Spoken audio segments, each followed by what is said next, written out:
मूल्यमापन कशावर आहे कुठल्याही सरकारचं? जनतेने दिलेल्या विश्वासावर आहे, जनतेने दिलेल्या मतदानावर आहे. कळेल त्यांना आता येणाऱ्या निवडणुकीमध्ये. भुकटे चोर कोण आहे हे महाराष्ट्राने बघितलं आहे. तुम्ही छोट्या छोट्या चोरीमध्ये नसते राहिले उद्धव ठाकरे तर आज राज्याचे नेते राहिले असते.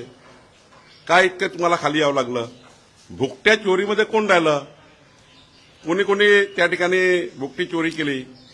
शिवसैनिकाला तुम्ही सोडलं नाही. त्यामुळे मला वाटतं की आता त्यावर फार काही उद्धव ठाकरे हे मी आधीच सांगितलं अशा मानसिकतेच्या लोकांवर बोलून काय फायदा आहे?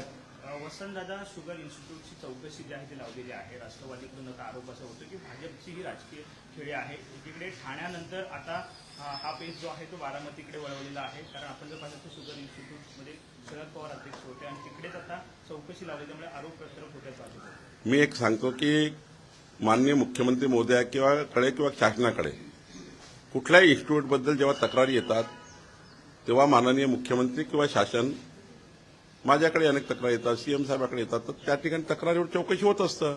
चौकशीला काय घाबरायचं आहे? चौकशीत काही निघालं नाही तर संपला. त्यामुळं चौकशी लावण्याच्या नावावर आरडाओरडा करणे. तुम्ही खूप चौकशा लावल्या तुमच्या काळामध्ये, म्हणजे आमच्याकडे तर पाळाच वाचता एवढ्या चौकशा लावल्या. आम्ही घाबरलो का? म्हणजे शरद पवार साहेब मुख्यमंत्री असताना त्यानंतर काँग्रेसचे शासन असताना कुणाकुणावर चौकशा लावल्या? चौकशा काही जाणून कोणी लावत नाही आणि देवेंद्र फडणवीसजी तर मुळच लावत नाही. त्यांना चौकशामध्ये फार इंटरेस्ट नाही आहे. तक्रार आली आहे, तक्रार सिरियस दिसतं तेव्हा त्या ठिकाणी चौकशा लागतात. समोर तथ्य येईल चौकशीच्या अंती.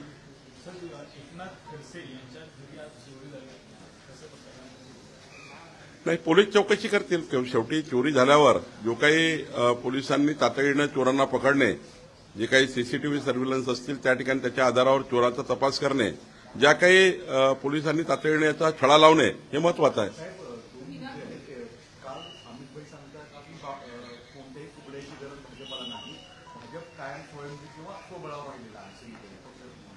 दुसरीकडे आता अजित पवारांच्या पार्टीचे अनेक माजी आमदार पार्टीमध्ये आत येत आहेत, प्रवेश करत आहेत. दुसरीकडे एकनाथ शिंदेचे सगळीकरांचे नेते वारंवार टीका करतात, कुठेतरी अस्वस्थता आहे. महायुतीमध्ये एकमेकांची वीक मोठी करण्याच्या चक्करमध्ये हा वाद सुरू आहे. भारतीय जनता पार्टी आपला पक्ष वाढवण्याकरता आम्ही सर्व कार्यकर्ते, अमितभाईपासून आम्ही सर्व, मोदीजीपासून देवेंद्रजीपर्यंत आम्ही आपला पक्ष वाढवण्याकरता काम करणारच आहे.